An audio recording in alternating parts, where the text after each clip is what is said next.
Well, Margaret Wallace, you're with Playmatics.com, and I think you're the first woman I ran into in this gaming app industry. Wonderful to see you here. Great to see you. Wonderful to be here. And I think you're the only person who really talks the truth in this industry because you were saying what you've learned from failing on trying to do crowdfunding. So, tell us the project you were trying to get up and how you failed because failing is great. That's the way you learn, right?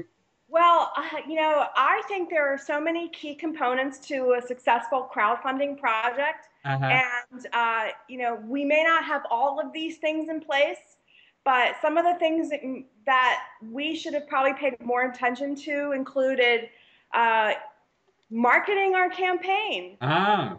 Just because we put it up there doesn't mean people are automatically going to discover it. Do you have any, even 50, $100 to put strategic ads in I different see. websites? Did you, in addition to tapping friends and family and sending out emails, are there ways that you can broadcast more?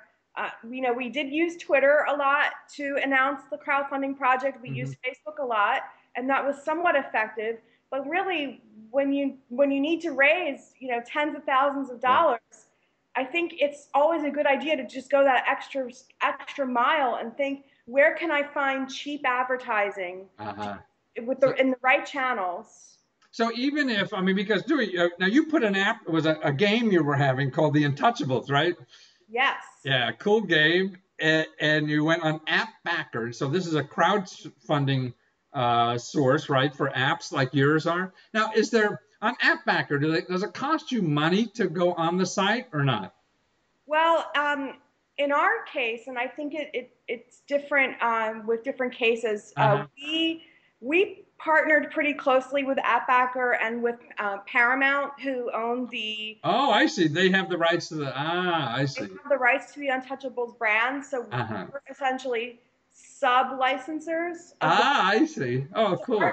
our situation was a little bit Yeah. different, but we found it appealing because, as you know, having a brand is one of those things, or a famous name attached to a project is one of those things that'll get you more noticed Right. in a Kickstarter environment or an app backer environment than just being, Joe Schmo or Joanne Schmo. Um, Well, you were just Margaret Schmo from Philadelphia,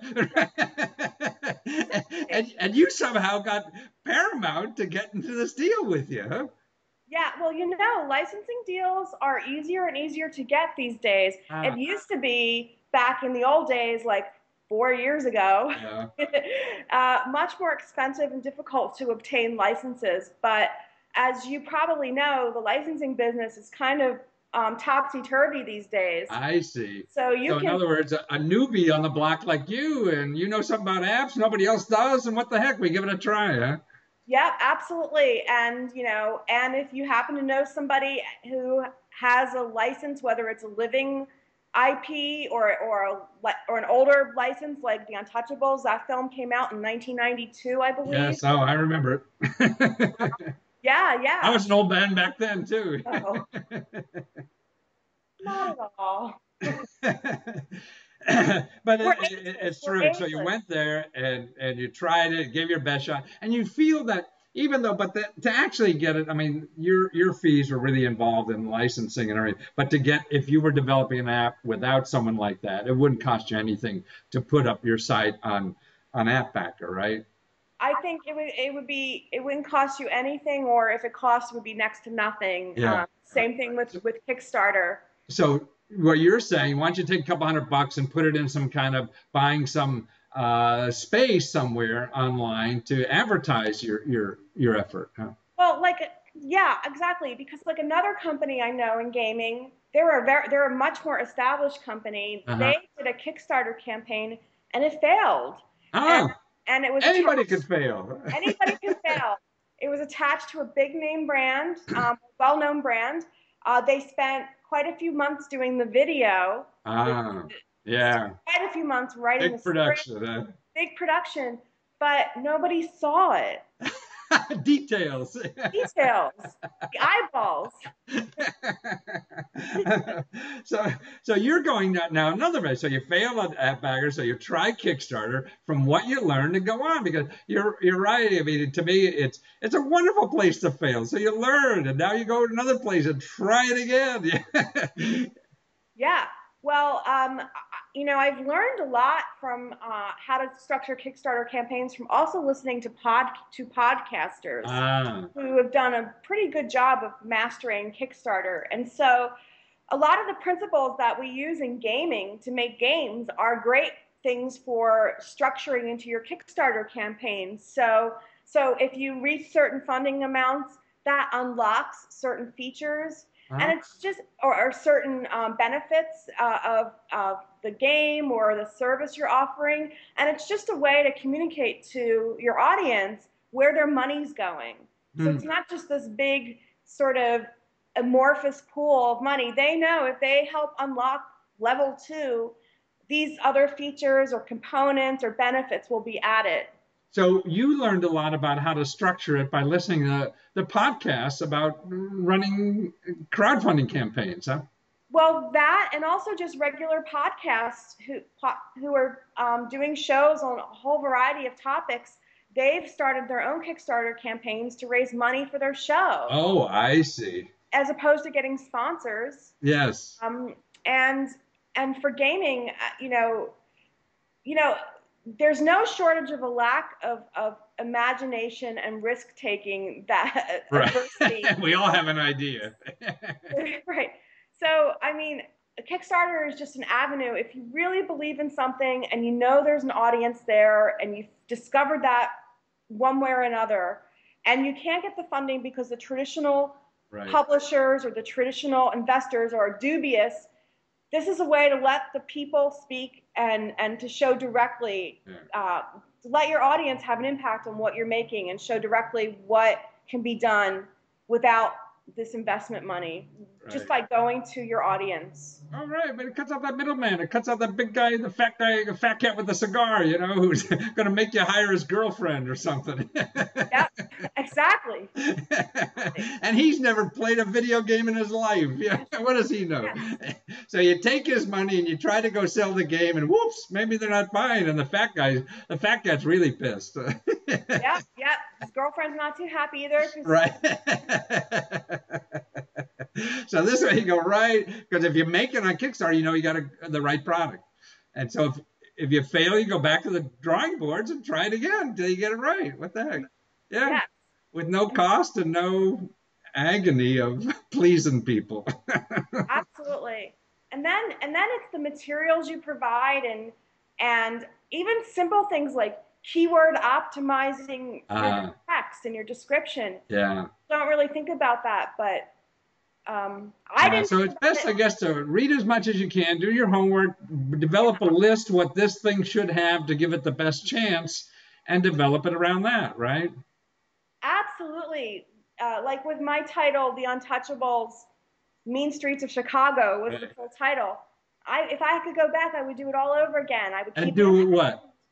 I would keep the Untouchables because that's the known Right. brand. And if I had any kind of subtitle, it would be more keyword optimized. It would use mob. It would Oh, I use see. criminal. It wouldn't try to be clever and artsy. I this art stuff gets in the way of Oh, it's just too much. making money, doesn't it? Yeah. So your new project now. So actually, to find you and all the projects you're working on, your new Kickstarter project, you go to playmatics.com, Playmatics, right? Yes, that's right. That's right. Playmatics, and then that's a place to learn about your new project. It will be on Kickstarter soon. And this is a game, right? Can you give us a little peek or what? I can tell you. I can tell you the genre. I can tell you. Okay. And thank you for asking. So we have a comic book engine that we've been working on. A what? Here, an interactive comic book Oh, comic book. Okay. I thought you said engine. promise book. I said, Oh, that'd be a. promise to give me money. Um, and what it is it's a platform that allows us Huh? deploy interactive books and comic books that have game-like components. Oh, wonderful. And it's very much inspired by the work we did with AMC television on The Walking Dead. Oh, big time. Dead Reckoning is Yeah. the title, and Breaking Bad. We did 2 interactive comic books with them. I see. And they were pretty well received, and we just created an engine because we wanted to make more of these. Yes. And deploy them faster. So so you're building an engine for other people to use to make comic books out of their ideas? For both, for our own use and for other folks to use. Yeah, that's great. So this will be a platform for people who, hey, like if my business wants to do a little comic book about what the heck I'm doing or whatever, and you have it all plug in, push the button and do it, huh? Yes, it'll be cross-platform, and that's one of the challenges, as you probably know. I don't want to know, tell you the truth. I know, it's really been. So it's playmadix.com. Margaret Wallace, you're the principal of this thing, and you have a partner, right? Nicholas, what's his last name? Fortuno. It sounds like I know that. Yeah. And you guys are doing great, and thank you for sharing, even your failures, because everyone's got I've written 100 books and only 10 have made money, so. Good for you, though. That 10, that's impressive, honestly. I had 3 wives and only 1 worked, too. Yeah.